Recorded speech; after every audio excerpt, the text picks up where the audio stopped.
Nouvelle édition de la rédaction, merci d'être au rendez-vous. À la une de l'actualité, à Alep, les civils guettent l'arrivée des convois humanitaires des Nations Unies, alors que les soldats syriens ont commencé leur retrait sur la route d'Alep. Les dirigeants de l'Union européenne réunis à Bratislava en Slovaquie, un sommet informel sans le Royaume-Uni. Objectif, donner une nouvelle impulsion à l'Europe en panne après le Brexit. Hillary Clinton de retour en campagne. Après 4 jours de repos forcé, la candidate démocrate est remontée sur scène en Caroline du Nord. Objectif, reconquérir le terrain perdu face à son adversaire, le milliardaire Donald Trump. Je vous disais en titre, la Syrie est cette lueur d'espoir. Plus de 300 000 morts en 50 conflits, mais plus aucun depuis lundi dans les zones concernées par la trêve. Les combats ont enfin cessé en vertu de l'accord conclu entre Moscou et Washington. Ce jeudi, l'armée russe affirme que les soldats syriens ont commencé leur retrait sur la route d'Alep. Ceci devrait permettre d'acheminer de l'aide humanitaire dans les quartiers rebelles. Cédric Ferreira. Sur ces images de la télévision russe, les tanks de l'armée syrienne près d'Alep, ils sont en mouvement. Les soldats du régime affirment qu'ils se retirent de la route du Castello, par où doit être acheminée l'aide humanitaire dans les quartiers rebelles. Nous retirons nos tanks jusqu'à une certaine distance. Nous avons un nouvel abri construit pour nous. Nous observons le cessez-le-feu. Les forces gouvernementales retirent les armes lourdes au minimum à 3,5 km de la route du Castello et à certaines sections encore plus loin. La Russie et l'Observatoire syrien des droits de l'homme ont aussi annoncé le début du retrait des troupes du régime. Mais les États-Unis, de leur côté, n'ont pas confirmé. Je n'ai pour le moment aucun renseignement ou fait faisant état d'un début de retrait ou non de l'armée syrienne. 2 convois humanitaires sont toujours dans l'attente d'un feu vert pour emprunter la route du Castello en direction d'Alep. La quarantaine de camions doit acheminer de l'aide dans les quartiers rebelles à l'est de la ville, où vivent près de 300 000 personnes. Pour le moment, les convois sont dans une zone tampon entre la Turquie et la Syrie. Au nord, à Jarablos, les civils ont pu rentrer chez eux. La ville syrienne a été libérée il y a 3 semaines du groupe État islamique. Les habitants restent très marqués, notamment les femmes. Le reportage sur place de Fatma Kizilboa. La propagande des djihadistes n'a pas encore été effacée des murs de la ville de Jarablous. Les atrocités qu'ils ont commises sont en revanche gravées dans la mémoire des habitants. Ils ont décapité mon fils à Kobané et ont envoyé sa tête pour qu'elle soit accrochée sur la place publique. Ensuite, ils l'ont mis sur un plateau et me l'ont envoyé. Ma peine est immense, j'ai le cœur déchiré à jamais. Ils sont partis d'eux-mêmes, qu'ils aillent au diable. L'enfer de l'organisation État islamique, Jarablous en a officiellement été libéré il y a 3 semaines. Mais les djihadistes laissent derrière eux de profondes séquelles. Pourquoi vous avez peur? Qui est-ce qui vous a forcé à vous habiller comme ça? On a peur qu'ils ressurgissent. On est toujours terrifiés. Cela faisait 2 ans qu'ils nous asphyxiaient. Les couleurs sombres, ce sont les couleurs de la peur, les couleurs de la mort. Daesh les a terrorisés. Rassurer la population, un défi permanent pour les combattants de l'armée syrienne libre qui ont longtemps déserté cette région du nord de la Syrie. Les femmes sont les plus traumatisées. Les djihadistes nous interdisaient de montrer nos yeux et nos mains. Nous n'avions pas le droit de porter de bijoux, même sur nos gants. Le voile intégral était obligatoire à partir de 9 ans.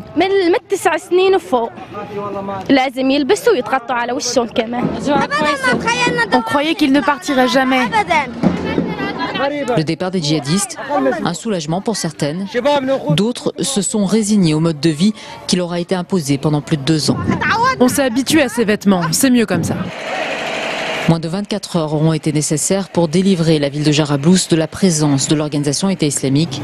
Mais la population aura besoin de nombreuses années avant de se débarrasser de l'influence des djihadistes. Selon Amnesty International, 75 000 réfugiés seraient bloqués à la frontière jordano-syrienne depuis 2 mois, sans aide humanitaire. Les réfugiés commencent à manquer d'eau et de nourriture et les maladies se développent dans le camp. Amnesty International réclame l'intervention de la communauté internationale. Noémie Roche nous en dit plus. Un cimetière de fortune, en plein milieu d'un no man's land, au cœur du désert. Nous sommes à la frontière syro-jordanienne, dans le camp de réfugiés de Rokban. Ici, 75 000 Syriens qui ont fui la guerre sont bloqués. D'après Amnesty International, la situation humanitaire est catastrophique. Au moins 9 femmes ont perdu la vie lors d'accouchements et plusieurs enfants sont morts d'hépatite. Aujourd'hui, la situation est particulièrement dramatique compte tenu de des conditions sanitaires, l'absence de médicaments, l'absence de nourriture, le fait qu'il y a très peu d'eau potable et les gens meurent. Ces images satellites le montrent. En moins d'1 an, la population du camp a explosé. Le nombre d'abris de fortune a été multiplié par 20. Dès le début de la guerre en Syrie, la frontière de Rokban a servi de passage vers la Jordanie pour les réfugiés syriens. Dépassé, Amman avait décidé de bloquer ce passage une première fois en 2014. Une fermeture renforcée en juin dernier, après un attentat suicide qui a tué plusieurs gardes frontières. La Jordanie accueille déjà plus de 650 000 Syriens. À quelques jours du sommet des Nations Unies sur les réfugiés, Amnesty appelle la communauté internationale à faire beaucoup plus pour soutenir les pays frontaliers de la Syrie. 27 chefs d'État ou de gouvernement de l'Union européenne avaient rendez-vous ce vendredi matin à Bratislava, la Slovaquie assurant la présidence tournante. Ce sommet informel sans le Royaume-Uni est censé être la première étape de la reconstruction de l'UE après le Brexit. L'objectif est de donner une nouvelle impulsion à l'Europe en panne, mais la tâche s'annonce délicate. Julie Jargot. Esquisser la feuille de route d'une Europe affaiblie et divisée. Tel est le défi des 27 réunis à Bratislava, sans le Royaume-Uni. Un sommet aux objectifs modestes qui pourra difficilement être une démonstration d'unité après la claque du vote britannique sur le Brexit. Il ne s'agit pas de trouver une solution aux problèmes européens en un seul sommet. Nous sommes dans une situation critique. Nous devons montrer par nos actions que nous pouvons mieux faire en matière de sécurité à l'intérieur de l'UE comme à l'extérieur, particulièrement dans la lutte contre le terrorisme. La sécurité et la défense, 2 sujets qui dominent les discussions, avec un projet d'initiative commune porté par le tandem Hollande-Merkel. Pour le président français, l'idée d'une défense européenne, longtemps ralentie par le Royaume-Uni, sera une étape décisive pour l'avenir de l'Europe. Soit c'est la dislocation, soit c'est la dilution, soit c'est au contraire la volonté commune de donner un projet à l'Europe. C'est ce que j'appelle la nouvelle impulsion. La France fait un effort principal pour la défense européenne, mais elle ne peut pas être seule. Elle ne veut pas être seule. Certains responsables européens ont prévenu, il ne faut pas trop attendre de cette réunion informelle, organisée de façon inhabituelle, loin de Bruxelles. Car c'est vers un autre sommet, celui des 60 ans du traité fondateur, que sont renvoyées les grandes décisions. Rendez-vous donc à Rome, en mars 2017. Allez, restez des nôtres, on se retrouve après cette très courte pause. A tout de suite.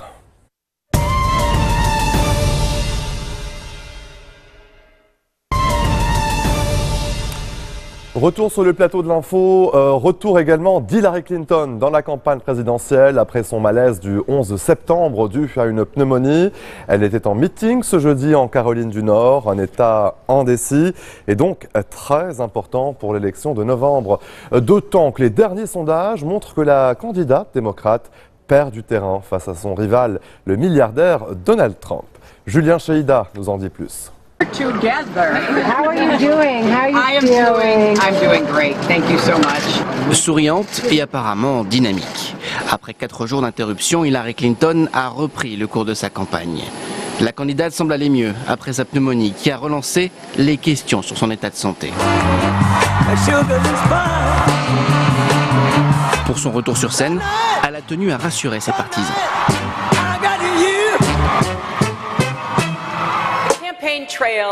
Vous savez, le rythme de la campagne n'encourage pas à la réflexion et c'est important de prendre du recul de temps en temps.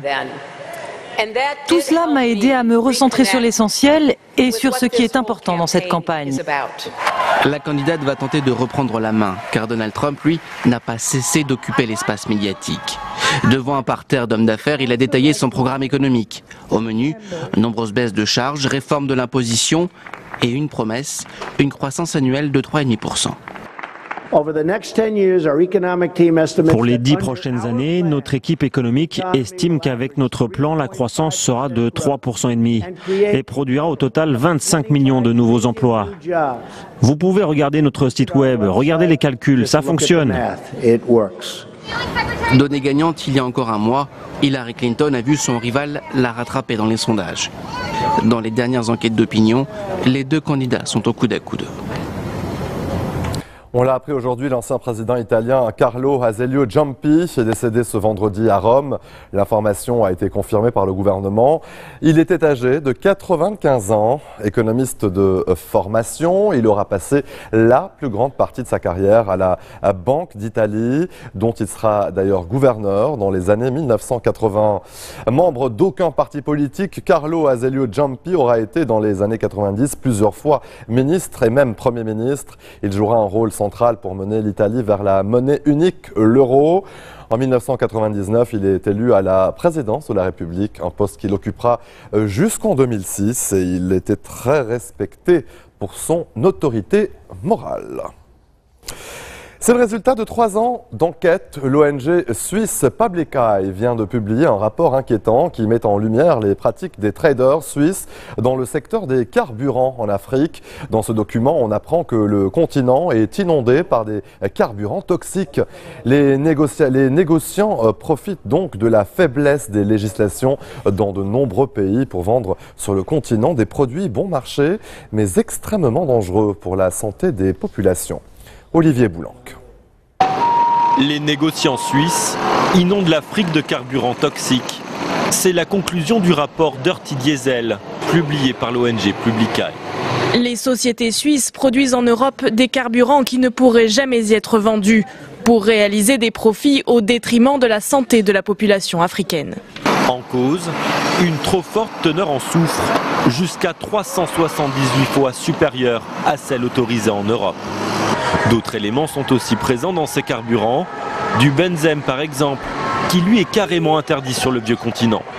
Cynique, l'industrie pétrolière appelle cette production la qualité africaine.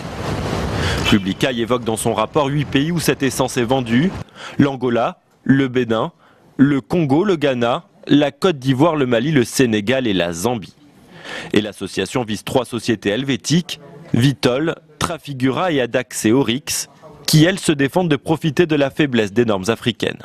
Le rapport de Public Eye est erroné et donne de fausses informations. En Afrique, les gouvernements contrôlent et réglementent les importations de carburant et ce sont les seuls habilités à déterminer les normes. En 2030, la pollution de l'air liée au trafic routier devrait causer 3 fois plus de décès prématurés en Afrique que dans toute l'Europe, les États-Unis et le Japon réunis. Dans un tout autre registre, la justice suédoise a une nouvelle fois maintenu le mandat d'arrêt européen visant Julian Assange, réfugié à l'ambassade d'Équateur à Londres depuis plus de 4 ans. Le cofondateur du site Wikileaks est la cible d'une procédure judiciaire engagée pour un viol présumé. Les faits remontent à 2010. Julian Assange dénonce une procédure motivée par des raisons politiques. Il estime que s'il est remis à la justice suédoise dans cette affaire, il risque d'être alors aussitôt extradé vers les États-Unis. La justice américaine lui reproche, elle, d'avoir publié des documents secrets, entre autres sur la guerre en Irak et en Afghanistan. Julian Assange risquerait alors une lourde peine de prison. En France maintenant, ce vendredi, les forces de l'ordre ont entamé l'évacuation d'un campement d'au moins 1500 personnes dans le nord de Paris. Soudanais, Afghans, Érythréens, ces migrants vivaient dans des tentes dans des conditions sanitaires et humaines très dégradées. Olivier Boulanc. Soudanais, Afghans, Érythréens, des hommes, des femmes et des enfants évacués du campement qu'ils occupaient. Ces 1400 personnes vont se voir orientées soit directement, soit avec une période provisoire dans un gymnase parce qu'il faut trouver les places, dans un centre d'orientation. Là, ils pourront demander l'asile pour rester en France et pour être placés dans des logements décents. Car autour du métro Stalingrad à Paris, leur camp de fortune ne bénéficiait d'aucun confort sanitaire. Au mieux, les migrants dormaient sous des tentes, parfois sur des matelas à l'air libre, posés à même le sol. Leur évacuation s'est passée dans le calme. La police a été secondée par des associations comme Emmaüs et France Terre d'Asile pour mener l'opération. Le quartier a lui dû être bouclé pour éviter l'afflux d'autres migrants, désireux eux aussi de bénéficier d'une prise en charge. Les journées européennes du patrimoine sont chaque année une belle occasion de découvrir le patrimoine français, notamment dans le cadre d'ouvertures exceptionnelles, visites libres et visites guidées, le plus souvent gratuites. 12 millions de passionnés participent à cet événement chaque année en assistant à des conférences, expositions, circuits, concerts et ateliers jeunes publics. Reportage. L'Assemblée nationale, son imposant décorum. C'est magnifique, impressionnant. C'est solennel, c'est grandiose. Ou bien l'Élysée, ses dorures, ses coulisses. On dit qu'il y a certaines décisions qui ont été prises ici qui ont certainement marqué l'histoire. Les Invalides, beaucoup de ces bâtiments habituellement fermés au public vont pouvoir faire l'admiration de millions de personnes ce week-end. Parmi les chefs-d'œuvre à visiter, les hauts lieux de la République, les symboles de la citoyenneté, bien sûr, mais pas seulement. Il y a aussi églises, usines, canaux, jardins et bien d'autres trésors. Mais attention, certaines visites, comme celle de Chantelam, dans l'Isère, sont annulées, faute de moyens pour sécuriser les lieux. De même, la ville d'Albi, la préfecture de Lille, ou encore France Télévisions. Mais pas d'inquiétude, il reste encore quelques 18 000 sites ouverts pour vous émerveiller. Il y a ceux qui ont pré-réservé depuis des jours, ceux qui ont campé devant un Apple Store depuis des heures et ceux qui ont fait les deux.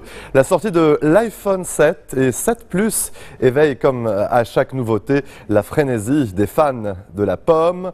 Mais les stocks ne suffisent pas à contenter tous les impatients. Beaucoup ont eu la mauvaise surprise de recevoir un message les prévenant que leur téléphone ne serait pas disponible aujourd'hui. Et c'est sur ces images que l'on se quitte. Le rappel des titres. À Alep, les civils guettent l'arrivée des convois humanitaires des Nations Unies alors que les soldats syriens ont commencé leur retrait sur la route d'Alep. Les dirigeants de l'Union européenne réunis à Bratislava en Slovaquie, un sommet informel sans le Royaume-Uni. Objectif, donner une nouvelle impulsion à l'Europe en panne après le Brexit. Et Hillary Clinton, de retour en campagne après 4 jours de repos forcé. La candidate démocrate est remontée sur scène en Caroline du Nord. Objectif, reconquérir le terrain perdu face à son adversaire, le milliardaire Donald Trump. Merci de votre attention. Excellente suite de programmes sur notre antenne. À demain.